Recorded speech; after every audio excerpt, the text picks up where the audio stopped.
Afonso Praça Batista, rapidamente, falando assim, eu quero um parecer de todos na bancada, por gentileza, a um evento, né, mundial, a eleição de Donald Trump, a maior potência mundial, vamos assim dizer. Quem que me diz qual é a avaliação do amigo? Uma disputa que parecia bem mais disputada, na hora do bota para valer, nem tanto. Não foi erguida, mas não foi aquilo que se imaginava também. Não faço parte do rol de pessoas que batem palma para maluco dançar. Eu não gosto do Trump, não gostei, não acho o Trump uma pessoa à altura de estar na frente da Casa Branca, né, no Salão Oval. Mas, pelas alternativas que se demonstravam, era o menos pior. Né? E acredito que seja realmente o trunfo que talvez vá conseguir começar a tentar trazer uma normalidade de paz às portas de uma eventual Terceira Guerra Mundial. Por quê? Porque me parece um homem que vai ter um posicionamento muito forte, muito firme, e não trabalhar efetivamente atrás da cortina, como fizeram quase sempre os democratas. Né? Então, acredito no Trump nesse posicionamento de reestabelecer as ordens de tentativa. Ninguém nega o seu primeiro mandato, quando o Kim Jong-un queria fazer algum tipo de refestelamento, ele foi lá, apertou a mão do baixinho e resolveu o problema. Então, assim, acredito nisso. Acho que tanto Kamala Harris quanto Donald Trump demonstram um enfraquecimento da política tradicional, de pessoas à estatura, por exemplo, de um outro democrata que era o próprio Barack Obama. Né? Nós não vimos isso. Eu vi alguns debates, a bem da verdade, os debates americanos geralmente são debates fortes, mas o primeiro debate, o debate do Trump com o John Biden, que foi a situação pelo qual os democratas mandaram o Joe Biden para casa, demonstrou efetivamente um baixo nível. Né? Falou muito baixo nível lá de São Paulo, mas os americanos estavam nisso. E é muito engraçado porque a política tem perdido de maneira galopante a qualidade intelectual, ou seja, nós estamos com poucos níveis de notáveis, e eu dissemino isso para o resto do mundo. A política está em crise mundial. Né? E toda vez que a política perde a capacidade de diálogo, infelizmente, nós vamos às armas, para que a política volte a ter a capacidade de diálogo para assinar o armistício. Então, esse é o grande problema. Nós temos hoje, à frente, novamente, do Salão Oval, Donald Trump, que é um cidadão da mídia, né? É um personagem, os Simpsons, né? Previram que ele poderia ser presidente, foi reconduzido de uma maneira totalmente tranquila. Não gosto de algumas conversas do Trump, como, por exemplo, só vai diálogo se eu ganhar, é uma coisa meio complicada. Então vai ter crise de novo, como houve da outra vez, vai dizer que foi roubada a eleição. Não, tá, ganhou, está resolvido.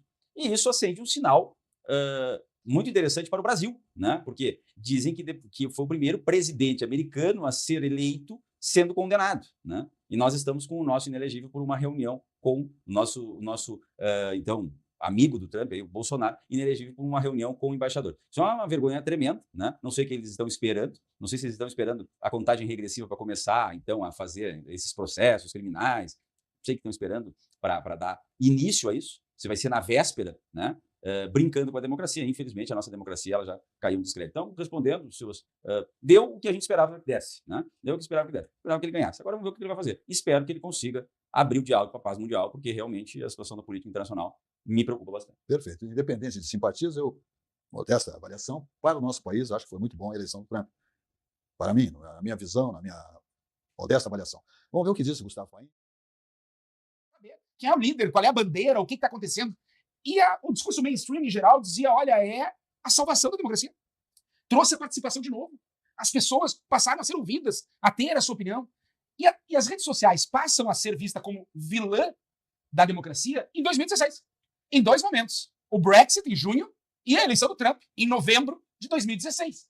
Por quê? Porque foram resultados que não eram esperados pela elite intelectual. E aí vai o Ziblatt e o Levitsky, que, segundo o Fernando Schiller, são os mais enviesados possíveis no seu debate, escreve como as democracias morrem. Não, a democracia americana não morreu. E com o máximo respeito não esteve em vias de morrer. E agora eu fico imaginando como é que vão escrever um livro, dizer como as democracias morrem mais ainda, ou remorrem, ou morrem novamente porque o Trump foi eleito. E o que eu vi era muito discurso que tenta um pouco assustar, ameaçar, amedrontar, como se resultado democrático fosse apenas se ganhasse aquilo que defendiam. E a verdade é que o Trump concorreu contra o discurso mainstream, contra uma mídia em geral, contra uma elite intelectual em geral, mas teve o apoio do eleitor americano, dos delegados americanos, dos cidadãos americanos, e eu espero que seja um bom presidente para os Estados Unidos, porque a gente sabe a importância dos Estados Unidos para o mundo, tanto no efeito dissuasório de guerras, como o Praça estava falando, e o papel dos Estados Unidos é muito grande aqui, eu acho que o Biden nesse ponto falou, e o Trump teve êxito no passado, tanto no aspecto econômico, e o Biden falhou, e o Trump teve um pouco mais de êxito no passado. Eu tenho esperança de que os Estados Unidos, de que o Lula compreenda, porque na véspera da eleição dizer que lembra o fascismo. Eu acho que ele errou muito na mão, não precisava ter feito isso. Depois que reconheceu a vitória do Trump, eu espero que haja uma boa relação. Para o Brasil é importante isso. Eu, sinceramente, não vejo impacto na questão Bolsonaro. O Bolsonaro tem uma condenação, está inelegível, e eu não consigo imaginar ele não estar inelegível em 26. De fato, confesso que não consigo imaginar uma mudança nesse cenário. Tudo indica que 99,99% de que estará inelegível em 26.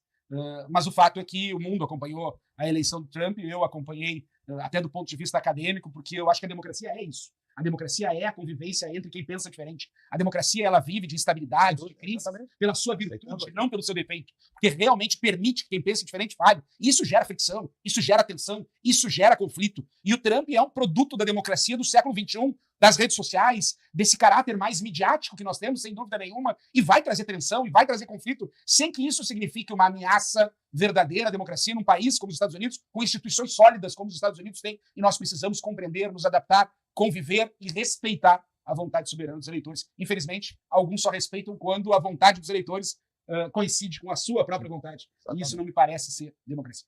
Uma síntese, Zé Vilmar Graça. Pois bem, eu vou começar parafraseando o nosso presidente aqui, quando diz que o Trump tem que pensar como um habitante da Terra. E aí ele puxa para o lado ambiental, não sei o quê. Eu torci pelo Trump como um habitante da Terra. Eu quero parafrasear o presidente Lula para dizer que eu torci como um habitante da Terra. Por quê? Porque, veja bem, nós hoje estamos, e isso aí não é novidade para ninguém, isso vem num crescente desde a Revolução Francesa, nós estamos divididos. E nós estamos muito bem demarcados nessa divisão. E se nós não tivermos os dois pesos, tá, nós não teremos uma balança equilibrada. Se nós não tivermos o que pode se chamar até de freios e contrapesos, que fala a nossa Constituição, no cenário mundial, nós não teremos a paz mundial, nós não teremos o equilíbrio. E o equilíbrio não se faz com homens fracos, o equilíbrio não se faz com homens que ficam em cima do muro, o equilíbrio se faz com homens que tenham posições. E com homens que tenham posições e sejam respeitados pelas suas posições. E sejam respeitados, inclusive, como negociadores. Sejam respeitados não só pelas suas loucuras que, de vez em quando, todos nós somos acometidos, e isso não é demérito para ninguém, mas sejam respeitados principalmente pelos seus atos que trazem ao seu povo a prosperidade, que trazem ao seu povo a tranquilidade. Trump não matou ninguém durante o primeiro mandato dele. Ao contrário do antecessor dele. Ao contrário do sucessor. Ele não mandou matar ninguém. Ele sempre fez o quê? Ele fez as provocações, ele tomou essas atitudes. Ah, mas pode ser de quinta série. Pode ser de quinta série, sim. Mas na hora de se aproximar, na hora de dizer, escuta, vem cá, acabou a molecagem, vamos parar com a palhaçada e vamos conversar. Ele atravessa a pé a divisa entre as Coreias e vai lá apertar a mão lá do Kim Jong-un. E nós temos hoje Kim Jong-un, que é um perigo para o mundo, e alguém tem que dizer para ele, tu não é tudo isso, e tem que ser um cara, não vai ser o Biden que vai dizer isso para ele. Nós temos o Putin, nós temos o Xi Jinping, nós temos o pessoal lá do Irã. Alguém tem que realmente ter essa empáfia de postação e de respeitabilidade. E esse cara, para mim, é o Trump. Assim, não simpatizo sim com ele, muito, muito. Acho que nós precisamos de mais Trumps no mundo para botar equilíbrio. Ah, mas então o Milei também é um maluco, não sei o quê. O maluco tá lá governando para a Argentina, para os argentinos, e está colocando ordem na casa. Ah, mas é um maluco sim. Mas não é a questão do ser maluco. Não é a questão é a questão do como ele trabalha e opera essa sua maluquice. E para que fim? Então, eu sou realmente otimista em relação ao governo Trump, sou otimista em relação a todo o cenário mundial com o Trump nos Estados Unidos, porque coloca realmente o equilíbrio da balança, e sou otimista, inclusive, em relação ao Brasil.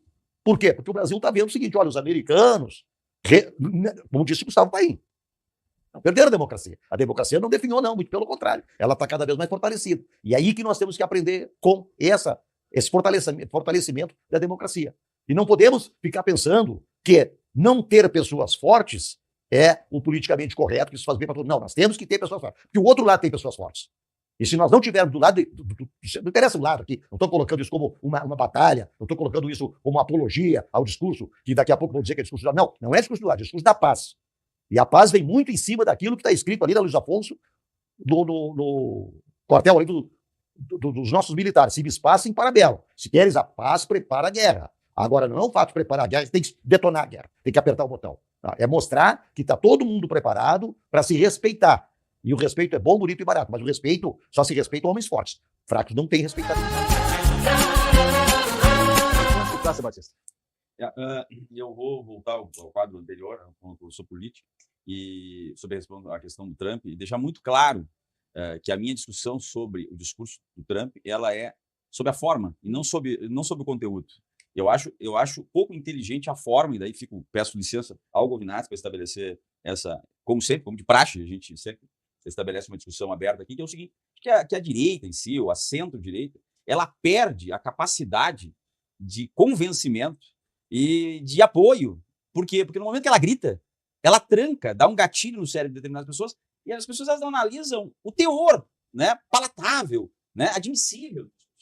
Então, quando tu tem uma pessoa que grita, chama o ministro do STF de canalha, de sem vergonha, no púlpito, ele pode ter razão, mas e o decoro? Né? E a postura?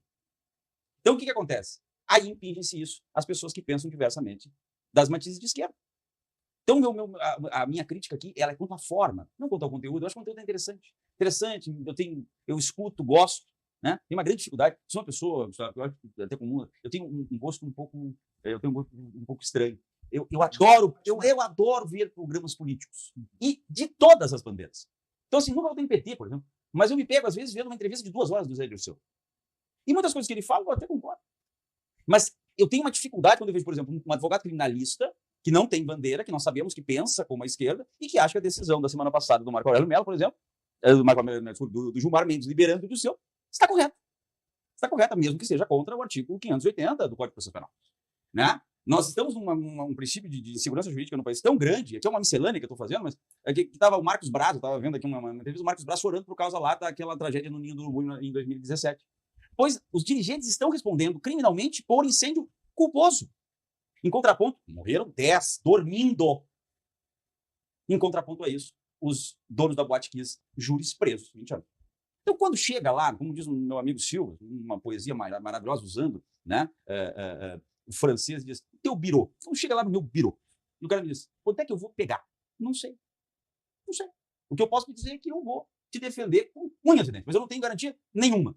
Então, no momento em que a forma de passar a informação ela é extremamente violenta, quem está recebendo pode, num gatilho mental, não prestar atenção. E é exatamente a minha crítica a Bolsonaro, a Trump e a outras figuras como Milei e outras figuras de centro-direita que são chamados de fascistas porque têm comportamentos fascistoides. Se atirar na água, por exemplo, para nadar e se atirar e se abraçar no povo lá em Santos, como fez o Bolsonaro. Comportamento fascistoide não é fascista. Aliás, as pessoas têm que estudar um pouquinho o que é fascismo para parar de falar bobagem em programa, porque nada se assemelha, não tem nada parecido. Aliás, o que se assemelha com o fascismo é justamente o PT. O PT sempre foi muito parecido com o nazismo, com bandeiras, pessoas lá em busca, e uma briga parlamentar, em busca de poder, sempre. Aliás, diga-se de passagem, o peronismo que apoia o lulismo, era fascista. Olha que coisa maluca isso, né? É que as pessoas não sabem, elas não entendem isso. E é isso que eu digo sobre essa democracia um pouco relativizada, e eu tenho que abrir uma divergência aqui, que é um pouco relativizada também da rede social. A insegurança da rede social quanto à informação e a incapacidade intelectual das pessoas interpretarem a informação. Ou seja, é mais fácil manipular a massa, ou não. Ou é mais fácil guardar essa informação antigamente, quando nós não tínhamos essa disseminação de massa e era mais centralizada através dos meios de comunicação, onde se conseguia mais controle. É uma discussão que deve ser dita, né? Mas o grande problema é o seguinte, o Elon Musk disse que a inteligência artificial ela virá e nós não estamos preparados para ela. Será que nós estamos preparados para uma política aberta na rede social? Será que nós temos capacidade intelectual para isso? Não sei. A única coisa que eu volto a frisar, não sou contra o discurso e o conteúdo, sou contra a forma. Acho que nós poderíamos ser mais elegantes, mais tranquilos, falarmos melhor, né? E demonstrarmos menos agressividade. Talvez aquele que fosse receber a mensagem receberia de maneira mais amistosa e talvez nós conseguiríamos também mudar muitos pensamentos anacrônicos. Eu acho que a esquerda já viu que é muito anacrônico e está mudando um pouco o discurso. Vamos se reciclar em 2026, talvez o discurso seja outro. Muito bem. Eu vou concordar com o Praça no ponto que acho que assemelha sem dúvida nenhuma Bolsonaro, Trump, e assemelha o 6 de janeiro dos Estados Unidos e o 8 de janeiro brasileiro, que peca sem dúvida nenhuma muito na estética. Quando fala na forma, a gente vê que peca de fato muito na estética. E eu também sou um sujeito um pouco mais centro-direita, não me considero tão à direita, mas porque muito da forma da manifestação acaba me repelindo um pouco, me afastando um pouco, por eu não concordar com isso. E, de fato, eu acho que ali peca muito e, de alguma maneira, essa exacerbação à direita faz com que muitas lideranças boas de centro-direita se percam e sejam, às vezes, quase taxados como esquerda. Em Goiás, o Caiado está quase taxado como esquerda porque o candidato dele concorreu contra o candidato do Bolsonaro. A gente conhece as práticas políticas do Caiado, mas o Caiado virou um sujeito moderado. em razão do que se colocou ao seu lado. Eu acho que isso a gente precisa realmente... Só de complementação, talvez porque conheça o sistema e sabe que não dá para ser extremo. E aí tem um ponto só que o Praça também mencionou, e de fato a rede social, primeiro ela é um meio, e a gente pode utilizar bem ou mal o meio, mas também há neste meio problemas. Tem um livro do Cassius Stein que eu gosto muito, 2 livros do Cassius Stein que eu gosto muito, Infotopia e Republic. E nos 2 ele analisa alguns exemplos de casulos da informação, ou aquilo que se chama de efeito manada, efeito cascata, a psicologia de grupo, e que a rede social, o algoritmo da rede social muitas vezes tem isso. A gente acaba recebendo pelos algoritmos manifestações mensais e pensamentos que comungam da mesma ideia que a gente. E isso nos dá, as redes sociais elas podem causar isso, esses casulos da informação, este efeito de psicologia de grupo, esse efeito de espiral do silêncio, em que tu acaba ouvindo só pessoas que pensam como tu, e isso de alguma maneira reforça aquilo que tu pensa, tu fica como dono de uma verdade absoluta, porque tu só ouve pessoas que pensam como tu. Prejudica o contraditório público. Tu tá num grupo e tu quer se sentir pertencente, então tu não diverge disso, tu de alguma maneira fica constrangido, essa ideia de espiral do silêncio. Tem exatamente essa questão de que a democracia é a convivência entre diferente, e a alteridade. Tu receber a opinião do outro te ajuda, e quando tu fica imerso numa bolha, em um único grupo de pensamento, isso de alguma maneira te tolhe a possibilidade de conviver e de respeitar o que pensa diferente. E quando tu pensa uma coisa, todo mundo que tu vê, que tu lê, todos os posts que vêm para ti, por questões muitas vezes algorítmicas que nós não conhecemos, que vem para nós, porque vem demais, porque tem mais like, porque tem mais curtida, porque tem mais compartilhamento, de alguma maneira tu começa a reforçar a tua opinião. Não sou só eu que penso isso. Todo mundo que eu tenho visto pensa como eu. Isso faz com que o teu argumento seja mais forte, tu te exacerbe um pouco mais, e com isso tu te radicalize um pouco mais. Tu te extreme um pouco mais. E isso, de fato, é algo que merece atenção. Eu trago isso bastante no livro. É um ponto que merece atenção nas redes sociais. Eu